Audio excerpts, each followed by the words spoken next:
He knew it was a suicide mission. He had volunteered for it, after all. He was one of the best soldiers in the Resistance, a veteran of countless battles against the alien invaders. He had seen his friends die, his family taken, his world ravaged. He had nothing left to lose except his humanity, and he had lost that long ago, when he had killed innocent civilians, betrayed his comrades, and surrendered his will to the Resistance. He and his team had infiltrated the alien base, disguised as prisoners. They had smuggled explosives and weapons, hidden in their bodies. They had used a special device to insert the explosives and weapons into their stomachs, where they would remain undetected by the alien scanners. Their objective was simple: destroy the power core and cripple the base. They had expected heavy resistance, but not this. The base was a research facility, where the aliens conducted horrific experiments on human captives. He had seen the horrors with his own eyes as they made their way through the corridors. Humans mutilated, dissected, implanted, mutated. Humans screaming, begging, dying. Humans twisted into grotesque hybrids, with alien limbs, organs, and features grafted onto their flesh. He had felt a surge of anger, of pity, of disgust.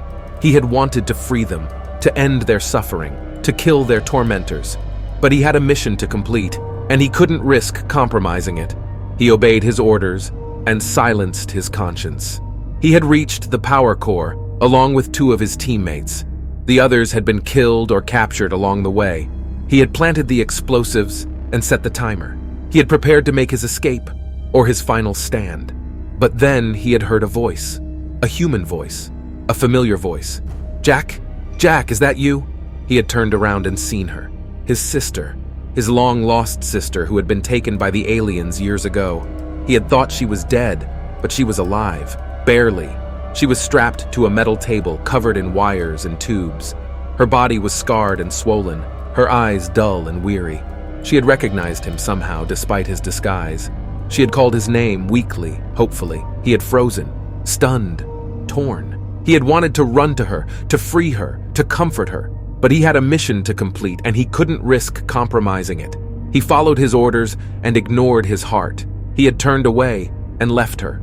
He had sprinted to the exit, along with his teammates.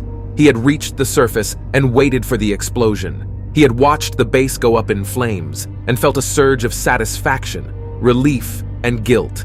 He had completed his mission, but he had made a sacrifice.